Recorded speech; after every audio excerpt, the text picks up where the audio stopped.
Hi అండి. Summer వచ్చేసింది కదా, ఇంక ఇలాంటి వెజిటేబుల్స్తో మనం ఎక్కువగా కర్రీస్ చేసుకుంటూ ఉంటాం కదండి. పిల్లలకి కానీ మనకి కానీ కొంచెం చలవ చేయడానికి, అంటే వేడి చేయకుండా ఎండకి కొంచెం బాగుంటుందని చెప్పి బీరకాయ ఒకటి, దోసకాయ ఒకటి, సొరకాయ ఒకటి ఇలా మనం తింటూ ఉంటాం కదా. ఎండాకాలం వస్తే ఎక్కువ శాతం వాటర్ కంటెంట్ను ఎక్కువగా ఉన్న ఫ్రూట్స్ కానీ వెజిటేబుల్స్ కానీ ఎక్కువగా ఇవే తింటూ ఉంటాం కదా.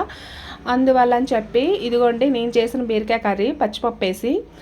ఇందులో ఇంతేం లేదండి, బట్ కానీ నేను చేసిన బీరకాయ కర్రీ ఎలా ఉందా అని వీడియో తీసి పెట్టాను అనమాట.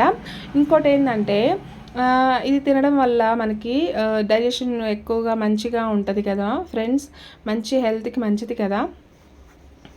చూసాయండి, ఇందులో మసాలా కూడా వేసుకుంటారంట. ఎందుకంటే మసాలాలు మనం ఎండాకాలం వండుకొని తినేదే చలవ చేయడానికి. ఈ మసాలాలు కూడా ఈ ఎండాకాలంలో ఇందులో మసాలాలు వేసుకొని తింటే ఇంక ఈ బీరకాయ కర్రీ దేనికి, అందుకని చెప్పి నేను ఇందులో మసాలాలు ఏమీ లేదు, వెల్లుల్లిపాయలు మాత్రం వేసాను.